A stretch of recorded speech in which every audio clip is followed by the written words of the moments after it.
Excellencies, colleagues, distinguished ladies and gentlemen, good morning from New York. My name is Cynthia Samuel-Olonjuwon. I'm the ILO Special Representative to the United Nations.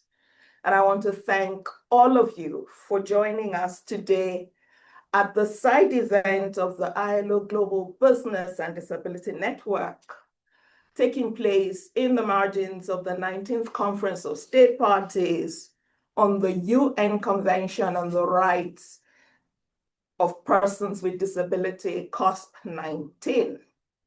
And special thanks to our friends at Microsoft for hosting us here in the beautiful office with a fantastic view. Wish you were here. We're enjoying the view on your behalf.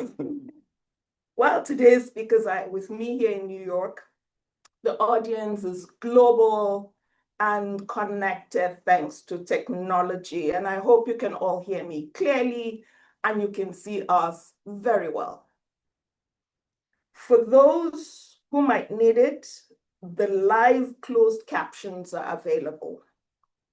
Also, the event is being recorded and it will be available on the ILO Global Business and Disability Network website. Just to give you a sense of how we're going to run the show so that it's interesting and it's really interactive. I will start with a few comments and then I will have a first round of questions to our very distinguished panel. Thereafter, you'd be able to share your questions. Please use the Q&A box, and you can also use the chat box. And it seems that that's already being utilized. Distinguished ladies and gentlemen, this year we celebrate the 20th anniversary of the adoption of the Convention on the Rights of Persons with Disabilities, CRPD. And I believe most of you are aware that this has achieved near universal ratification.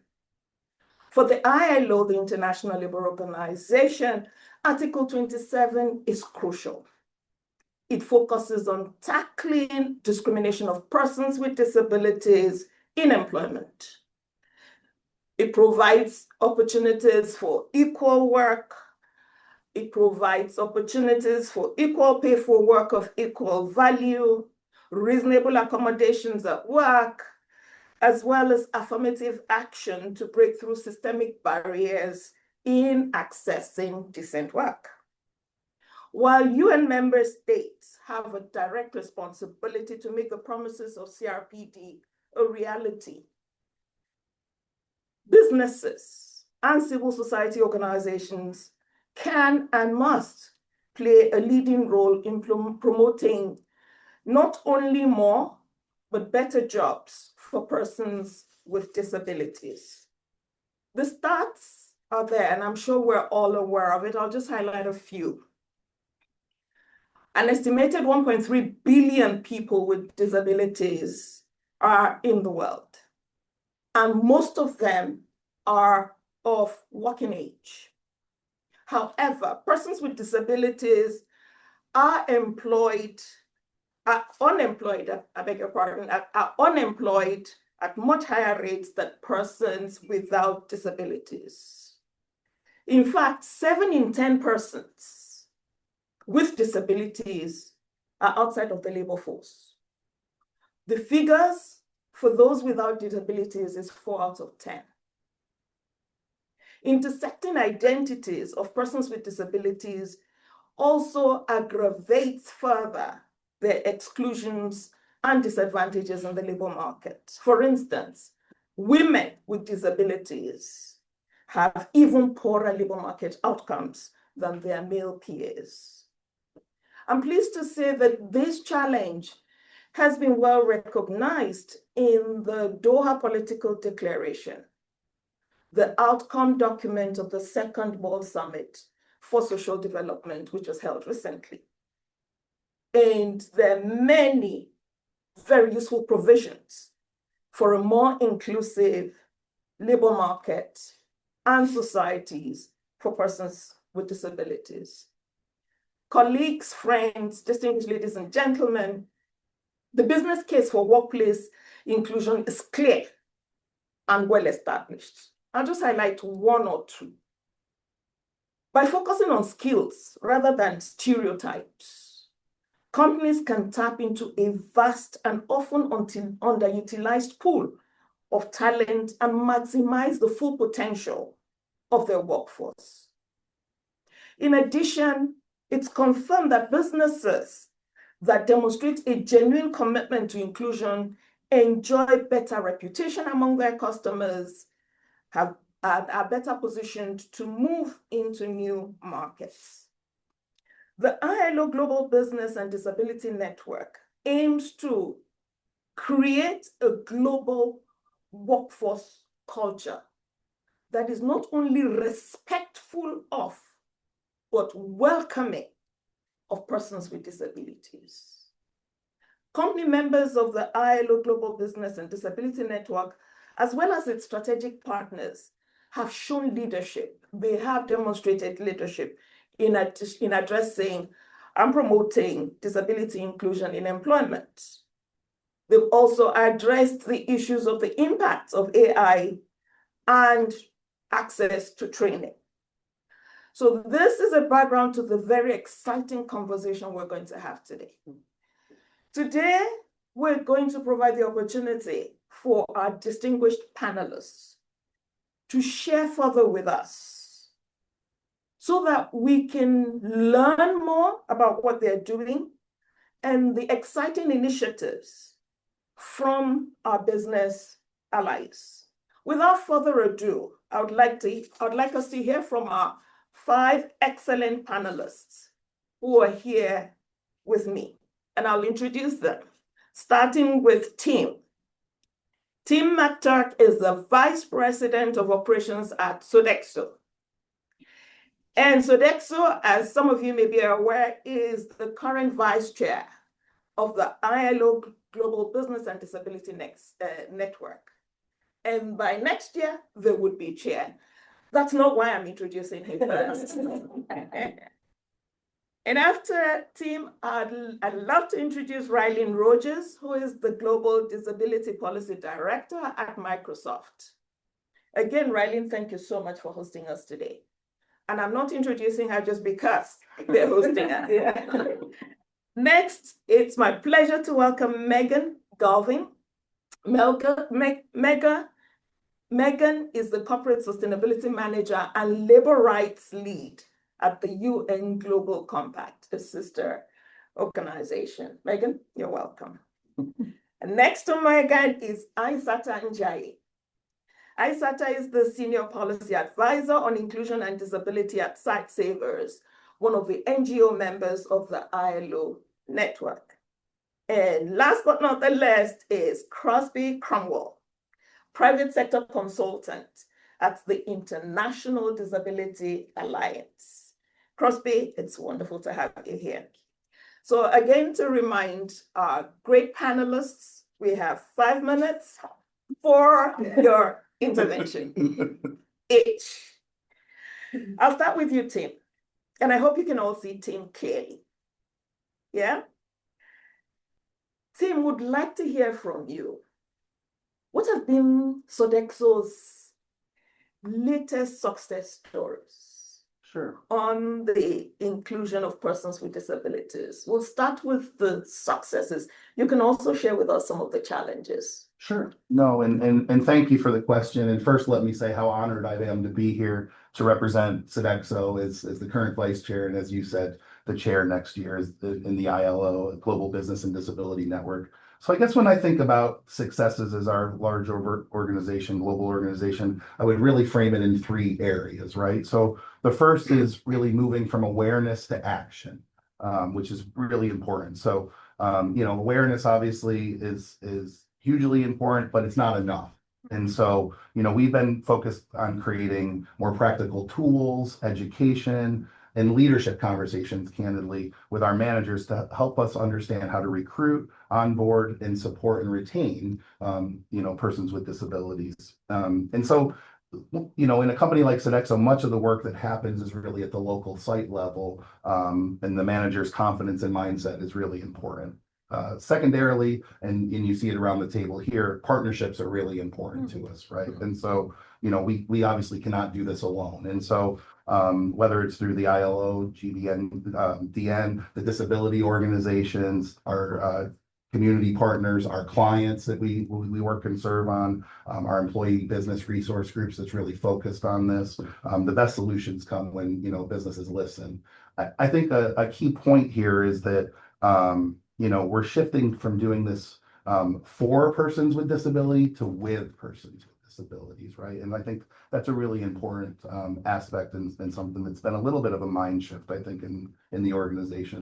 And then finally, I think from some of our successes is we really looked at the full employee experience. And so, you know, how do we, it's not just about hiring, right? It's not just about bringing someone on board, but it's how do we make sure that a candidate can access the application, you know, where they feel safe asking for support, you know, whether the workplace is accessible, whether managers understand accommodations, whether we built that trust, that two-way trust communication. And so it's kind of the full work life cycle, if you will: attraction, hiring, onboarding, development, retention, and then advancement, quite frankly. So I think those are probably the three main pillars that have been success over the last several years.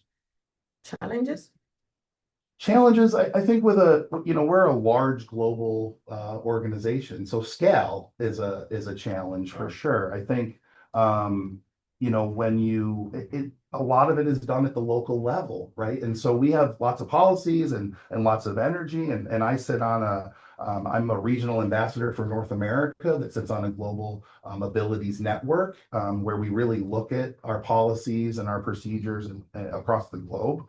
But it comes down to sort of that in-unit level, you know, site by site, manager by manager. So I think scale is an area of an opportunity. Leader confidence is another area where, you know, many leaders want to do the right thing, but maybe they're worried about saying the wrong thing. I've been in that space myself, right? Where you want to use the right phrasing, you don't want to say the wrong thing. So you know, as an organization, we really have to remove that fear, right? And make it a safe space to have, as long as you're coming with positive intent, right? To ensure that our teams feel empowered in that way. And then I think trust and disclosure, right? A lot of the disabilities are unseen, or many that, you know, are unseen. And so how do we create that culture of trust so that there can be that two-way communication? And so I think those are probably our biggest opportunity areas in the organization. Thank you so very much, team. You've raised quite a lot of issues. I won't go into all of them, but the one thing I would highlight is the importance of partnerships. Yeah. The importance 100%. of working with other partners. No one institution can deal with this. And then working with rather than for. Where I come from, the youth say, you can't shave my head in my absence. You can't shave my head in my absence. I've never heard that, but I love that. We'll be using that forever. I mean, you're talking to someone that. That wasn't said. Do we need an image just to clarify this? We'll now move to you, Rylin. Microsoft is a leader on AI, and would like to hear from you the perspectives of Microsoft on the opportunities to employ persons with disabilities. And you can talk a little about the risks. Yeah, I love that question because we are all in the middle of a global economic moment and shifting of what work looks like as related to how technology can empower. And really thinking right now and actively engaging about what does that mean in terms of unblocking disabled talent, both coming into the workplace, and then really importantly, unblocking talent's advancement into the workplace. What's possible now? And I think there's a couple of pieces that we're really focused on. One, I would love that we started with the data and understanding the issues and what's happening globally and regionally, we too have taken a deeper dive into the data. We updated some Forrester reporting on what the needs are around accessibility in a digital space. And 3 weeks ago, released regional reports so that we can look more closely instead of just a global picture and have an understanding of what's happening and what the needs are in this space. The truth is that every day there are new opportunities in terms of what AI can unlock in terms of accessibility. We are at the beginning of a journey where people are able to customize assistive technology to really develop an AI agent that unblocks their unique human needs and work alongside that agent in life, in work, and education. We know that there are tools that people are actively using. We're all engaging with AI-generated captions during this meeting, and the quality of said captions is remarkably improved at what we saw even a few years ago. We know that our colleagues who are blind and low vision are actively using image descriptions and AI apps like Seeing AI or Read My AIs to create an independence around engaging with printed text, navigation, and those pieces. But the next step is really how can folks harness that and capture it for their individual needs within the workplace. There's some real challenges in this space. One that is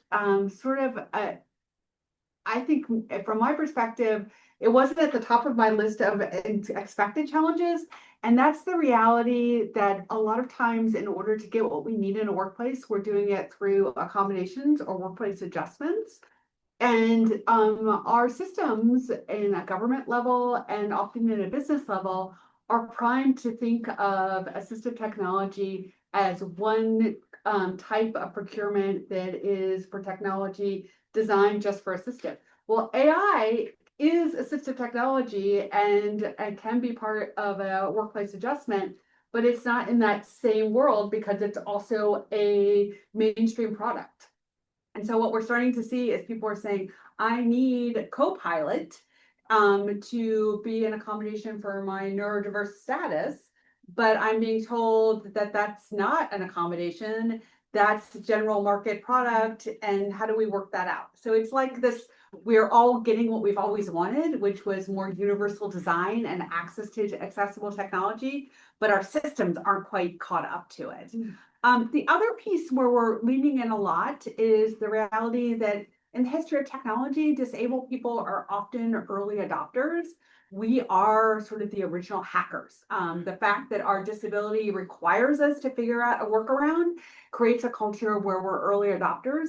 There's been some challenges in AI in that the first waves of training and skilling weren't designed with disabled talent in mind or with the cultural realities of a disability experience. So we're working closely with various parts of the disability community to make sure we're meeting those needs. The piece I'm most excited about this year, in October, we will release AI training that we are co-designing with individuals who have intellectual and developmental disabilities, really marking how they're using AI in school and in work. And that reality that now AI can turn anything that exists in the world into plain language and easy read, and that we can use that and layer it on with things like narrator. So you don't have to have traditional literacy to unblock any piece of information. And that, for the population of people with intellectual and learning disabilities, is a game changer in technology. And I'm super excited to see that part of our talent pool really come into the workforce. Well, thank you so very much, Rylin. You know, I promised you that we had this excellent panel. I'm sure you agree with me that this is an excellent panel. And at this point, I'm already wishing we had more time, but we really have to work with the time that we've got. All right. You've raised very, very important issues, the issues of data, and not just global data, data at the regional level. So we're able to distill what the issues are, and on the basis of that, respond appropriately. And then co-designing, co-creating training programs with persons with different forms of disability so that the response will be more effective and will be owned. There's so much more I could talk about, but I'm going to resist that temptation.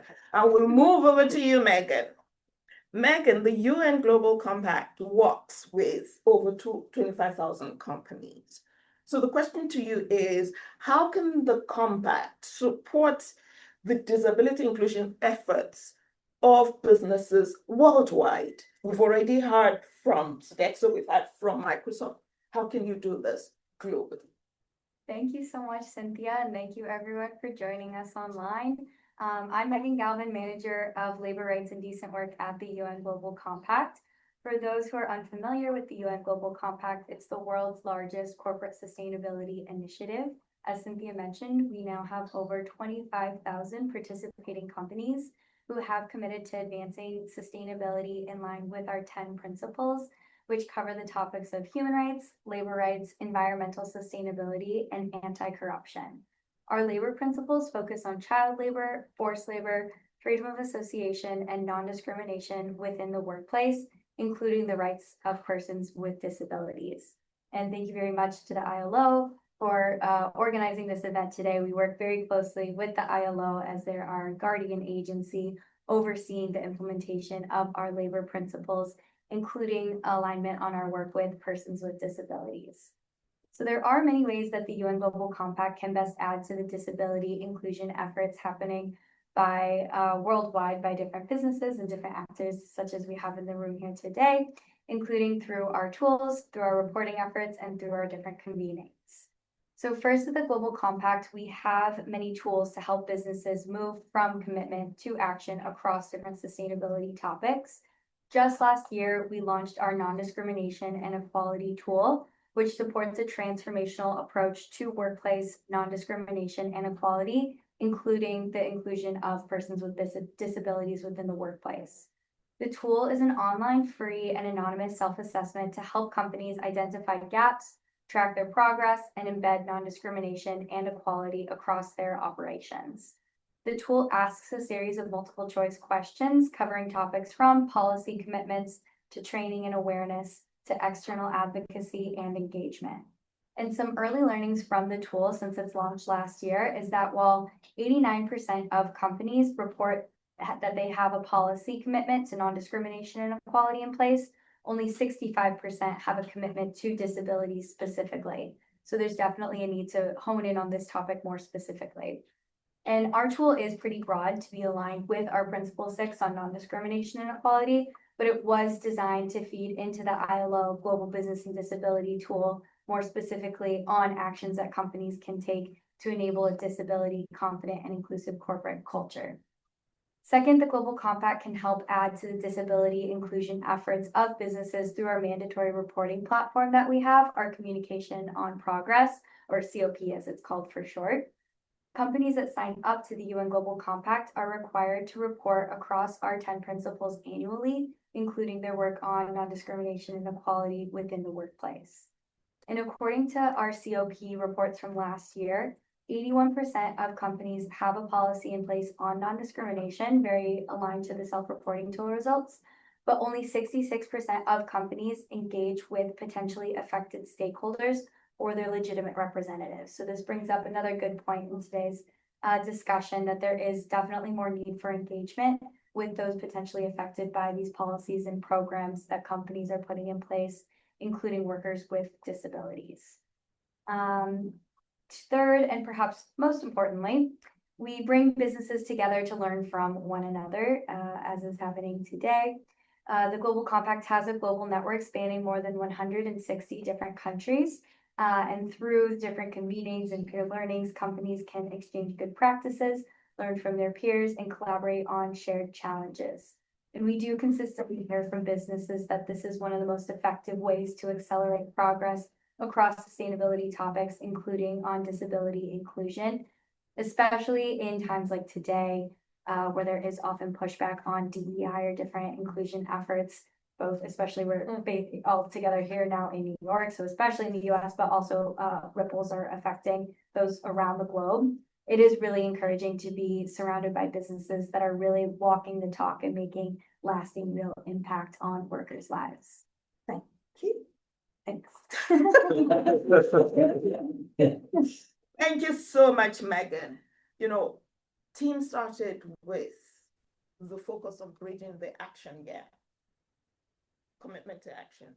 And your intervention has shown some of those action gaps in different areas based on the tools that you have in place and the opportunities provided to learn between different organizations. Thank you so very much, Megan.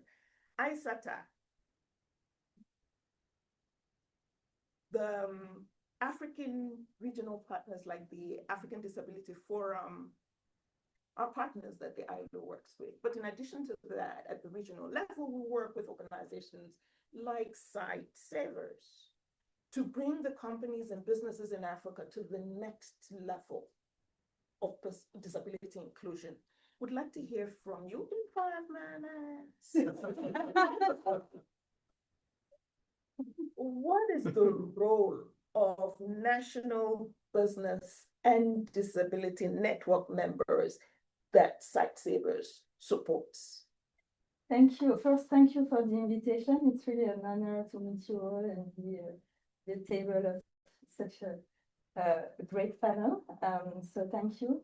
And thank you for the question, because I think it really leads to, it really gets to the heart of what makes this partnership impactful.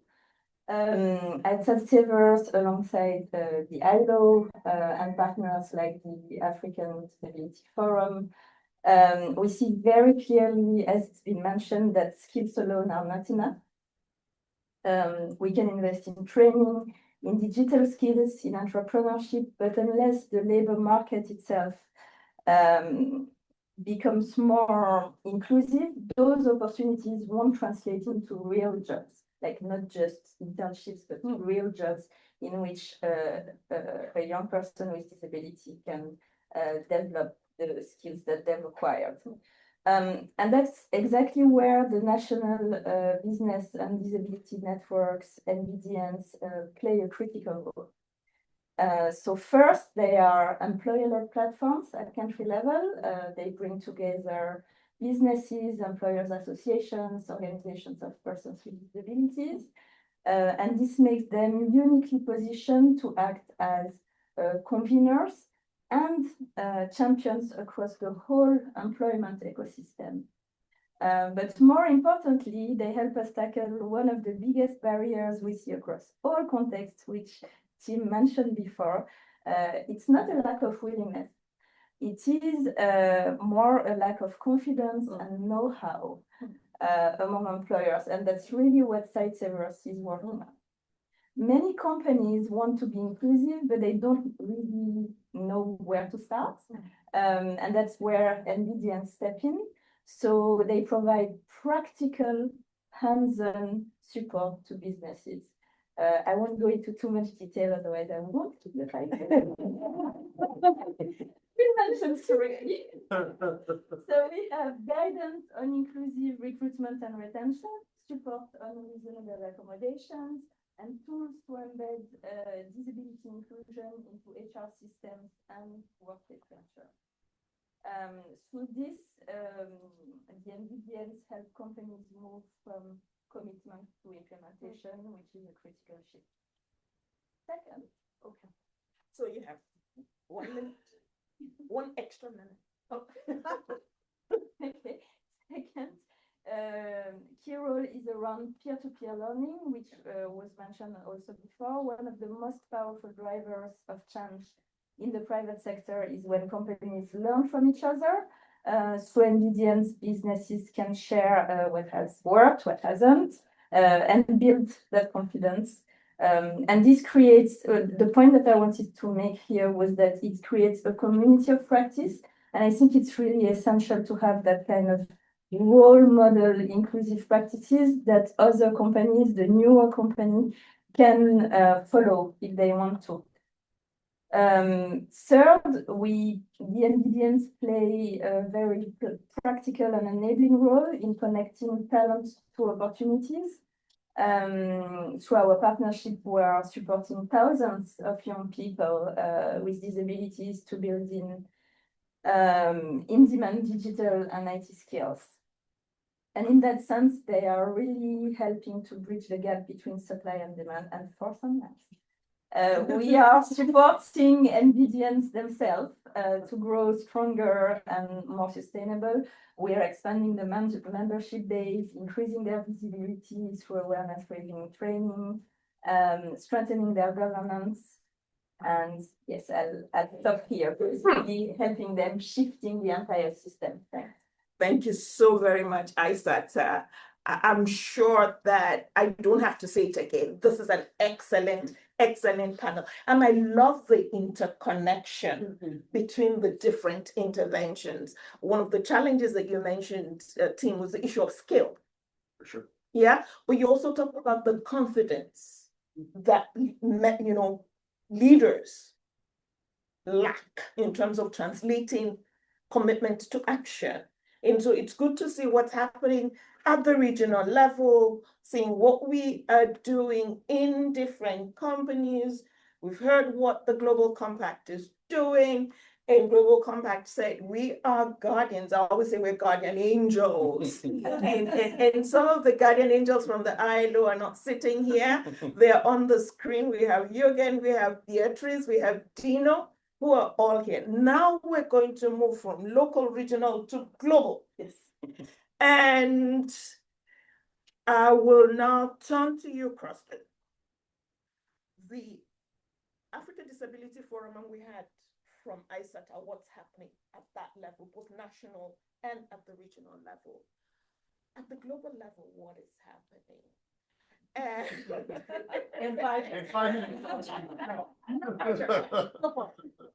How are you solving the problems?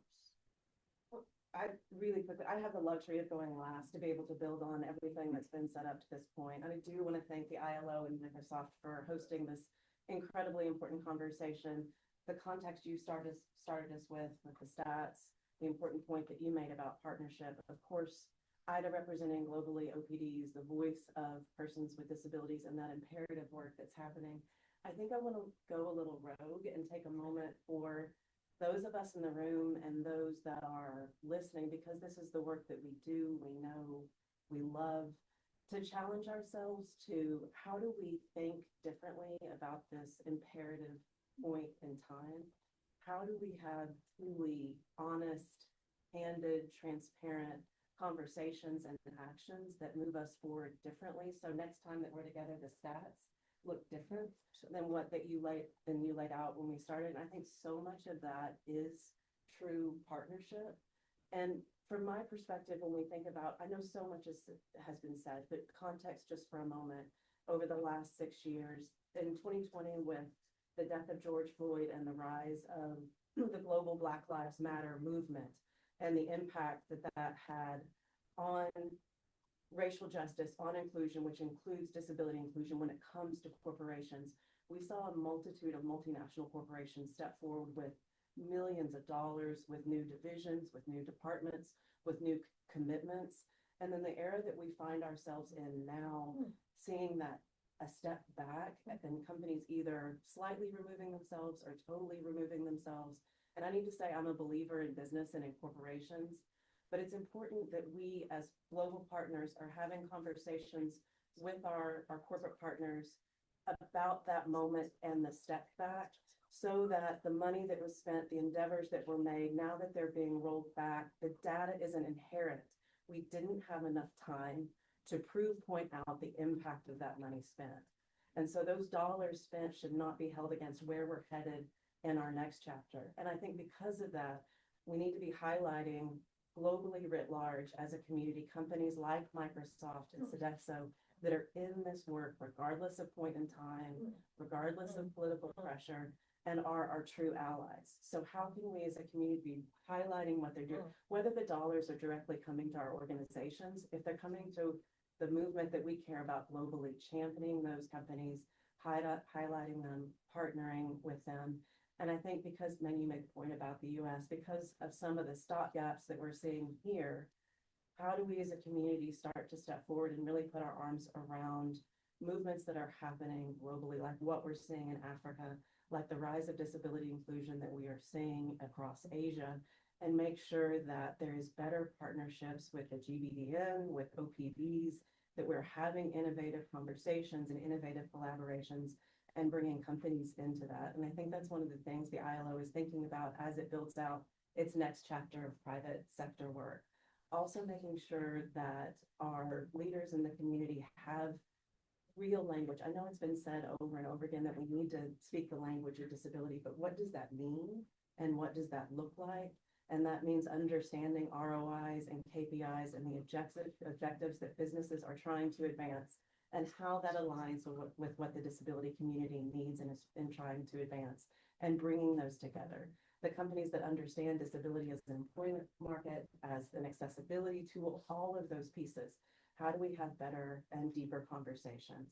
And then the last point to make is and it's in nascent stages of thinking, how do we use these global convenings like the Global Disability Summit that IDA is championing and preparing for 2028 in Qatar, like this week, like what the ILO does with its regional convenings. I think the Zero Project is another example where we are bringing community and corporations together so that we are carrying the same narrative across those gatherings. So companies truly understand how to partner and where their entry point is, and it's not disparate messages across these gatherings. So I think there's better collaboration needed, more honest, tough conversations needed, and cooperation across the board.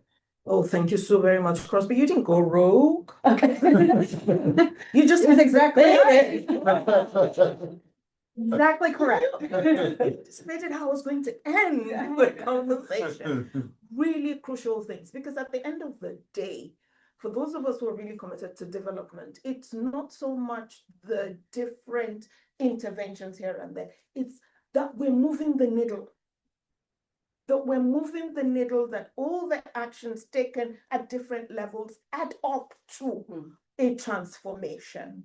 So we're moving from point 1 to point 7 within a defined period. So excellent.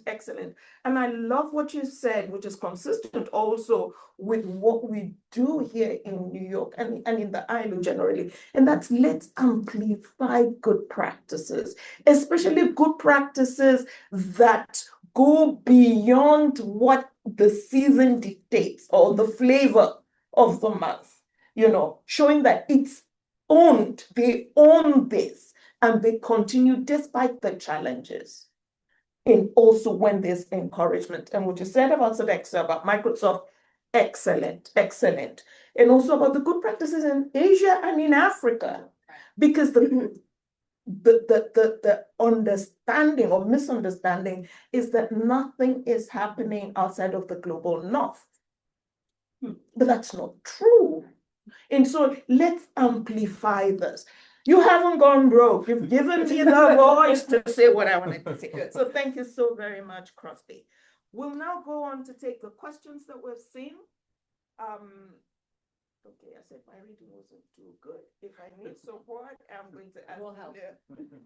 Let me put it in the middle so we have a few questions already collected. The first one is, many countries have a big informal economy. So formal employment opportunities are the exception rather than rule. Whoever sent this question, bravo, I salute you. I agree totally with you. In my previous life, I was the regional director for Africa. And I always said that anybody who comes to Africa and assumes that the formal sector is the main sector is already working on a false premise.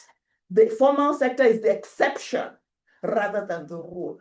So one way to address this is to train youth with disabilities on relevant vocational skills so they can generate an income. The question, how can these youth with disabilities eventually get employed in micro, small, and medium-sized companies? So whoever wants to take that question, just hold it. I'll read the 3 questions and you pick what you want because you have only 2 minutes. Okay, the second question, how can AI be advanced through co-design with persons with disabilities, accessible digital skills training, and more inclusive pathways from education to employment? Someone smiled differently when they heard this question. Third, and this is specifically to your team, Tim at the beginning mentioned the challenge of scaling disability inclusion across a multinational company working around the world. Oh, this is to any speaker. Okay. To any speaker, how do you think, okay, how do you think a more coherent approach can be taken across legislations and cultures? Yeah. So those are the three questions. Each of you, or those who choose to answer, you have 2 minutes. Who wants to start? Well, I feel like I need to start with AI. Great. Because I'm not allowed to leave the house without talking about AI. So I think the question is the answer. That in order for AI to be inclusive and accessible, it is critical that the disability community and disabled talent are involved and engaged. We're seeing this actively in multiple ways. At Microsoft, we've benefited from as a company, and part of our success comes from the deep level of disability employment and disabled talent that we have fueling innovation and driving design and really being engaged. But beyond our own employees, we're also deeply connected to the ecosystem, to our partners in the disability community. And those partnerships have been critical because it was called out some of the data challenges in AI. And when we're talking about AI, we have to be very mindful of not just about the possibilities and the power, but some of the risk and challenges. And the reality that, AI large models are trained over the world as it is. And we all know in this room and in this global virtual room that the world as it is has gaps, that data underrepresents disability, the full experience of disability, it underrepresents women, it underrepresents multiple factors of diversity. And in order to deploy effective AI, we need to fill those gaps. So we've engaged in partnerships. We're learning quite a lot around that. We have a couple of key partnerships. I mentioned that the captions are better in our products. Today we're on Zoom. Captions are better there in the AI space. And that really comes from deep investments that have been made with the disability community across the tech industry to build the data on irregular speech patterns that come from disability. I guess I really don't prefer the term irregular speech patterns, but speech patterns that are atypical that come from disability. So we've built data sets with speech around Parkinson's, Down syndrome, and really brought those in, and that has resulted in better captions. We're also learning a lot about what AI image generation looks like, and that early models, frankly, did a poor job in effectively representing disability. And they painfully leaned into stereotypes and bias.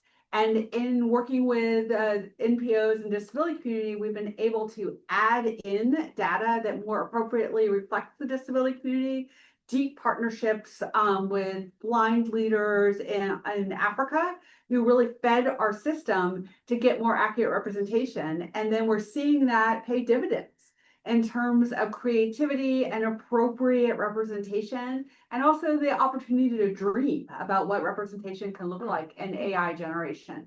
So those pieces of data have to be in co-design.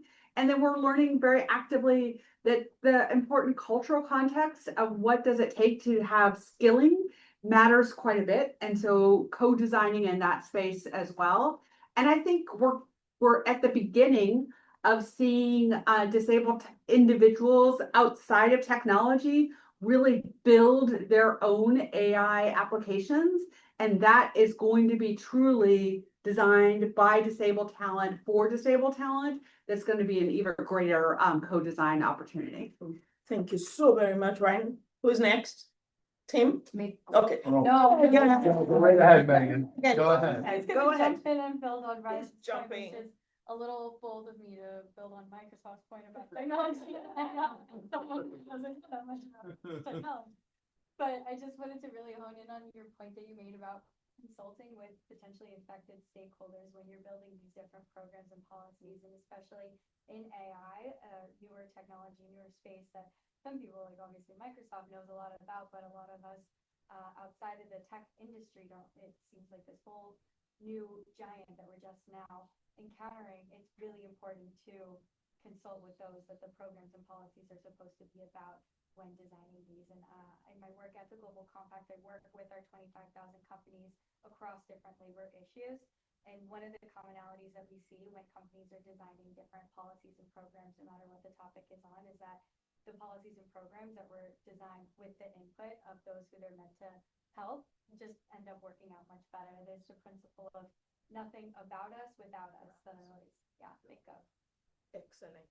Before the next input, the whole notion around effectiveness of the engagement, not superficial engagement. That is crucial, because there can be engagement that is not intentional. It's just tick the box. It has to be really effective and intentional to facilitate the kind of changes. And also to put in here that one of the issues that has come up in different conversations that is relevant here is not to work on technological determinism. It's like we have to follow what technology gives us. Rather, let's build the technology that will help us achieve the outcomes that we want, including disability inclusion. So these are really very important dimensions. Yes.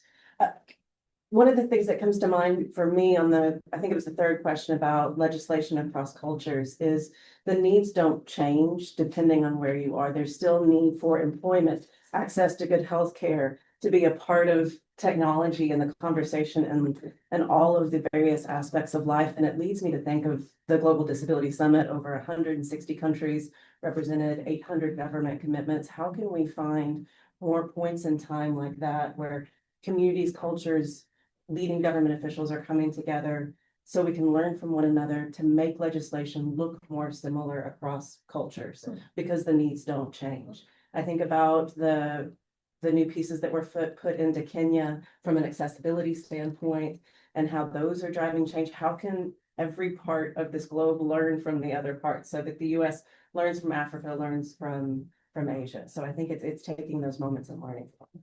Can I build on And that? acting. Okay, build on it. 30 seconds.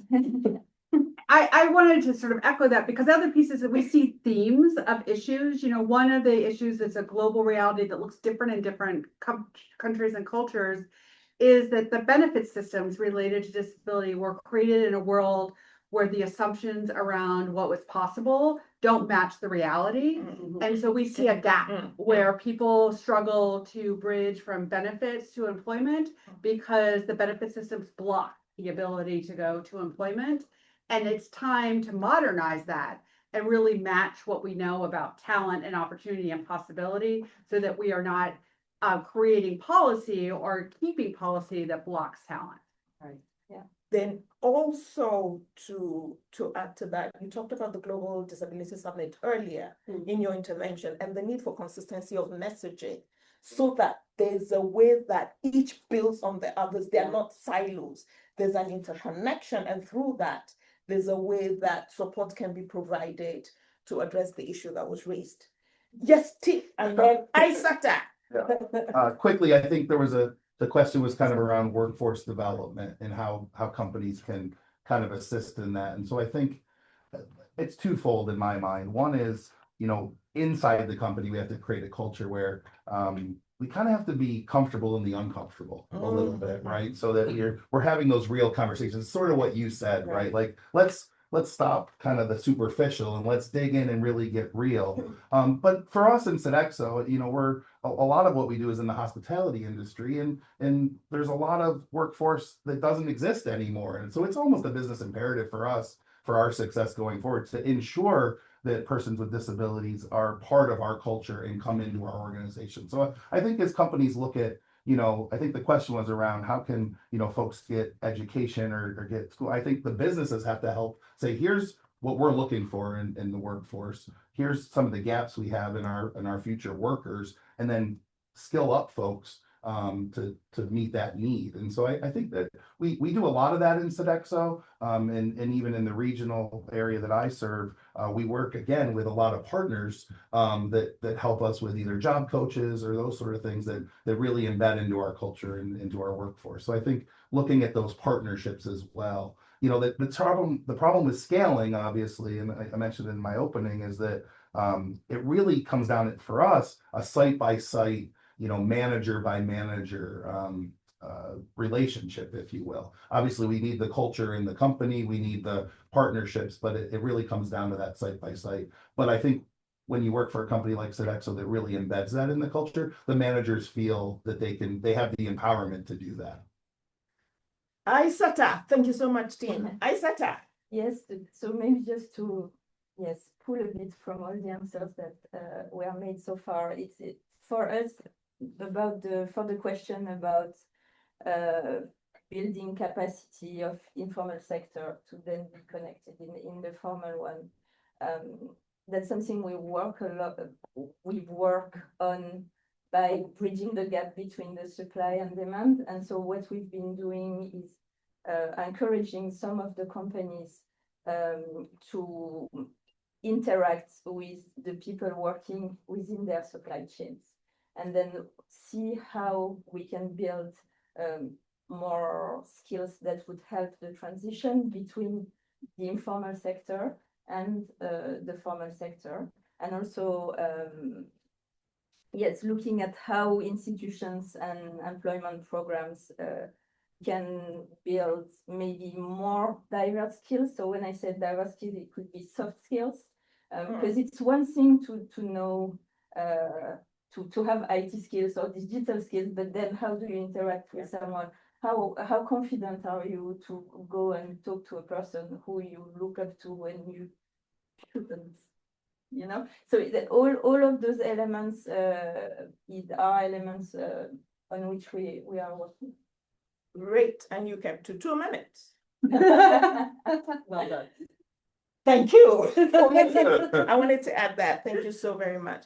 A lot of very interesting issues are coming up. We could, just go into them, but I want the importance of beyond the hard skills. The hard skills. You talked about skills not being enough in your first intervention, that there was a need to make the labor markets more inclusive so that the skills are not just skills sitting there, but they're integrated effectively into the labor market. And it's also part of the response in terms of the transition or using the supply chain as an effective tool for facilitating the formalization of the informal economy and creating more and better jobs for persons with disabilities. We have another set of 3 questions. I hope we'll be able to address all of them. No more questions, hopefully. So these 3 questions, I don't know why they come in a set of 3s.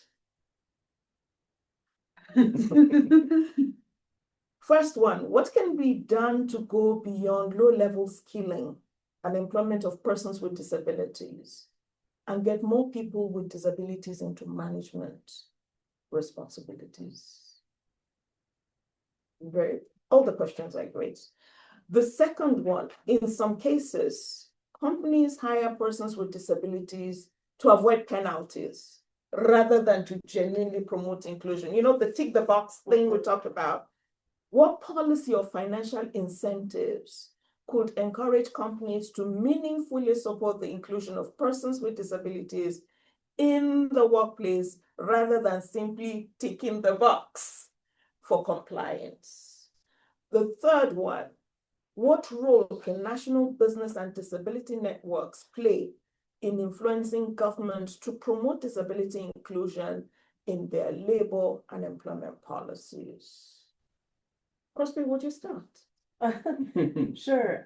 The one that comes to mind first is and it's so important, but the question on compliance and penalties and what, financial compensation could be there. And I actually worry about financial compensation as well. I want companies to truly understand the value of disability as an employment pool, a labor market, as well as a consumer market. And the more that we can real data that we can show, like I referenced earlier, companies like Microsoft, Sodexo, and others who have not backed away, who have stayed in the effort to increase disability inclusion, if we can show the gains, the market share, the rises in those companies versus companies that aren't participating, I hope the business case tells its own story without having to provide governmental incentives for employment. It's about showing that your company will be, no matter its size, will be lacking in innovation in the pool itself if you're not investing in disability inclusion as a part of the way you're thinking about your labor. Thank you so much, Crosby. Tim? Yeah, I think when, the question around sort of how do you go from, kind of the hourly associate level, the entry level, and get folks to the management level is an important one, right? And so again, I think it goes back to the culture of the organization. And so I just know within Sodexo, we have lots of examples of folks that have moved through the ranks. And so I think highlighting those folks and also we do a lot of internal communication about folks that maybe are a little bit vulnerable about their disability and we showcase that, or they showcase that and talk about how their career journey has been. And so I think because we do that, there's other folks that are willing to take that leap or they become a mentor. We do a lot in mentorship as well. And so I think that's another area where we probably are pretty strong with tying that. And then we have, like I said in the beginning, we have an employee business resource group called SOAR that really focuses on this work. And that's a nice area for folks to join and then work through some of our policies, but also, you have sort of internal networking just naturally because of that. And so that helps. So I think companies that have sort of that culture, you can move through the organization and move up the organization maybe a little bit easier. So it's probably, I've been with Sodexo for 18 years, so much of my managerial life.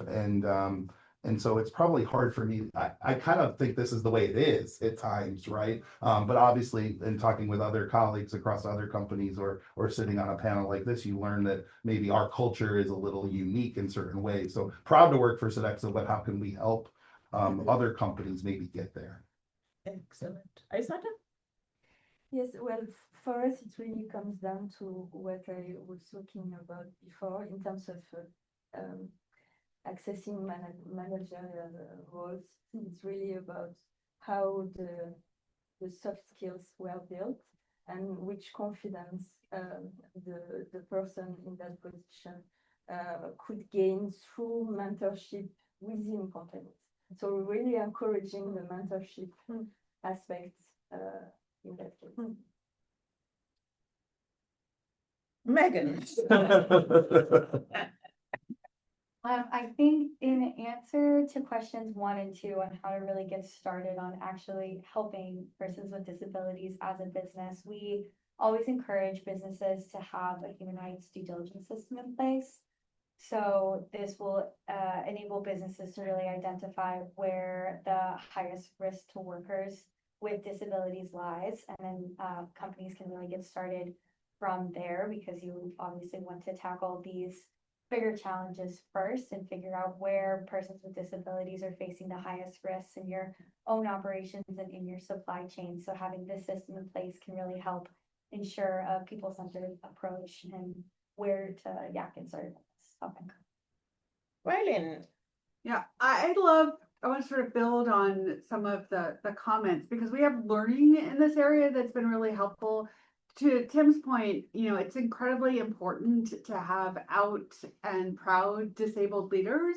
So you see yourself and I'm always struck by, when I disclose and say, I'm a proud disabled woman, that it changes the conversation and what's possible. And I want everyone to see the variety of roles and opportunities. The other key learning we've had is, to your point on soft skills, that in addition to supporting an individual and growing their skills, it's critical for us to grow as an organization and shift. And so the investments that we've made in manager training and really helping to understand the diversity of how talent operates actually has made us more successful. So understanding that some of our talent benefits from a pre-agenda. Well, it turns out that managers that implemented that across their structure have better success for all employees. So the reality is that it's not always shifting somebody to learn to adapt their disability, but that we as a company can be more effective if we incorporate the disabled talent's needs to be more effective in how we operate. And then that creates a better path for leadership and learning and really thinking about what's possible and where will leaders be. I was proud to celebrate this year We, for a long time, have had a very public leader in the disability space, Jenny Lake-Fleury. She was our Chief Accessibility Officer, an incredibly proud deaf disabled woman. And this year, as a company, she was elevated to a much higher level of management. And seeing that sort of breaking the glass ceiling of that presumption that a disabled leader, sort of the height in a corporate world, is a chief accessibility officer, and that's not true. To see her go beyond and be in charge of security, human rights, and ethical AI and accessibility really talks about that this dynamic of what is talent and coming from learning about the accessibility work within a company has now made her a leader for the most important pieces of AI and trust. She's now in charge of our trusted technology group. So I think those pieces about change, but I really love that shift in saying it's not about a disabled person learning to accommodate a culture. It's about how can that culture shift so that we are all better and our culture is better and our business is more impactful and effective because we've used what we're learning from our disabled talent. Add one piece to that. It makes me think also a challenge for companies that may be on the line listening in the conversation today. Take a look at Centene, a US-based healthcare company, what they did around their iCount challenge and their employee data. I think part of this conversation is asking smart questions in different places at different times, whether that be on the employee surveys or, you know, your once in a year check-in. Centene, and I don't want to get their statistics wrong, but Centene saw a drastic increase in their number of employees with disabilities or conditions by asking the question differently in different places. Where a question may be answered, do you have a disability? No. Then a following question was, do you have one of the following medical conditions? Where someone might have checked yes for diabetes. Well, they haven't gone on their own journey yet to call that a disability. And so it's understanding your employee base in a different way by asking different questions. Wow. Wow. Is there any more questions? No? Okay, good. It's good that there's no question. We've got 6 wonderful questions that have provoked very excellent responses. I think we still have a few more minutes, Dino? I think there's one more question for. Oh, there's one more? No, on your notes, I guess. Oh, okay. Okay. Sorry. Do you want to There's read one the more? final question? There's one more question? No, there's one more question. No, the questions have been asked that I have here. No, it's Based- final. Oh, final comments, yeah. That's not a question, I was gonna come to that, I thought that was still one question. Now I'm going to give each of the panelists really a minute. What is the key takeaway that you want those who have participated and those of us who have participated virtually and those of us to take away from this conversation? And I want to go back to what Crosby said earlier in terms of things that would facilitate real transformation. And I will start with you, Aissata, and end with you, Tim. Thank you, Cynthia.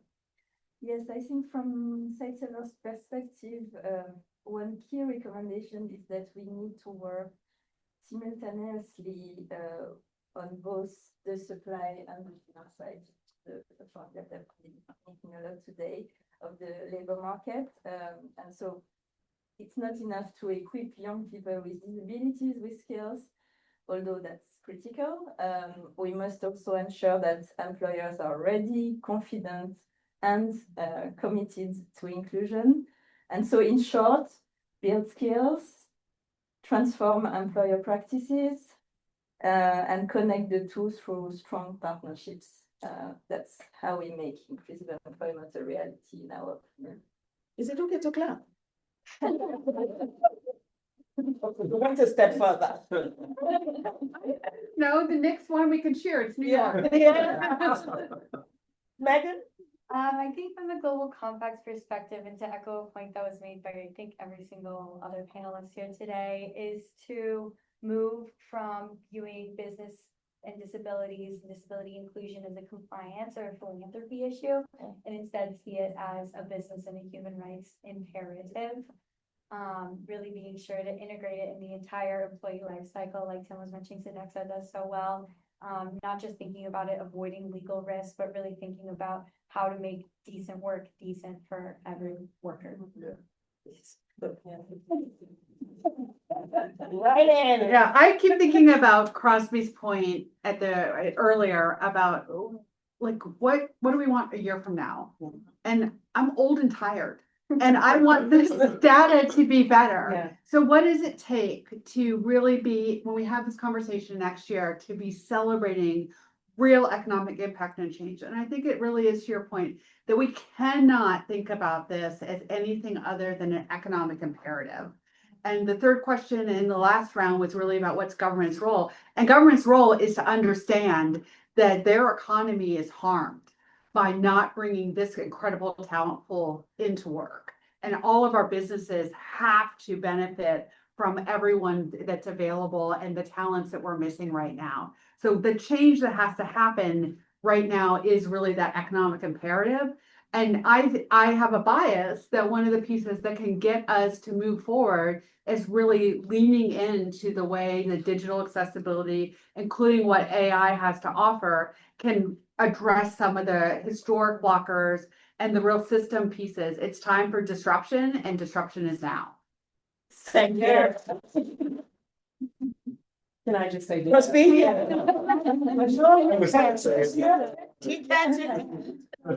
From Ida's perspective, two things. What I would say with what Rylin said, how can we be doing things differently a year from now? How can we know that the stats are different? So two things. If you are building anything that has to do with disabled persons and you don't have a person with disability in leadership or in the conversation, it is broken from the outset and will need retrofitting. So everything moving forward, we need to ensure that persons with disabilities are in leadership in these positions. And then for those of us that work in this community day in and day out, how can we challenge ourselves on a daily basis to be doing things differently and to be collaborating in that difference? Tim. Yeah, wow. Well, first and foremost, thank you to the panelists. This has been really learning for me and a great time spent here this morning. So I think as we look at other businesses that are online or view this recording, you know, we need to stop thinking about disability inclusion as a campaign, a month of recognition. And it really has to become operational, not occasional, right? So the real businesses need to make sure that you operationalize it. I can't agree with you more that if you don't have people in the decision making with disabilities, then you're just not going to hit the mark, right? And I also think we have to measure, right? I mean, we heard the stats, and so now we have a goal, right? We laid it down here today. Let's make those stats better next year when we're all together. And so, you know, really all of this is it's a talent strategy. It's a cultural strategy. It's a business strategy, and it's a human rights responsibility. Wow. Wait, we need to clap for you because you're the moderator. Thank you, Cynthia. First, I think we need to clap for the colleagues who sat through this conversation, sent us brilliant questions that helped to ginger up. I learned recently, you know, ginger up the conversation. Can we clap for that? I hope you can hear, and then also I want us to clap for this great panel. It's been phenomenal. And let's clap for those behind the scenes. Right, Jürgen, Beatrice, Dino, and our colleagues here. Let's clap for them.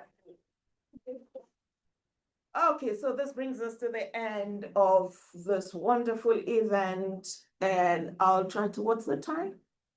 11:09. 11:09. We're supposed to finish 11:15. We will not finish after 11:15, I promise you. But I'll make it as close to 11:15 as possible. Okay. This brings us to the conclusion of this event. It's really been wonderful, as you've all said. I've learned a lot, team. Like you have learned quite a lot. But it's not just learning. There will be things I'll follow up because they're interesting things that I've learned, I wasn't aware of, that is even useful for us in our office, in our engagements here in New York, beyond what happens at the global level. One of the things that has come out very clearly is the importance of collaboration and sustained engagement. And I deliberately use the word sustained. You know, we talked about it. It came out from different interventions. The environment's changed.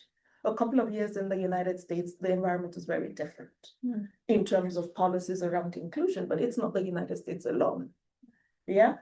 Now, things come up. How do we sustain engagement? As has been done by Sodexo, as been done by Microsoft, recognizing that it's the sustaining of these investments and these engagements that will bring the lasting positive impact and transformation that we seek. And this transformation is not just for persons with disabilities.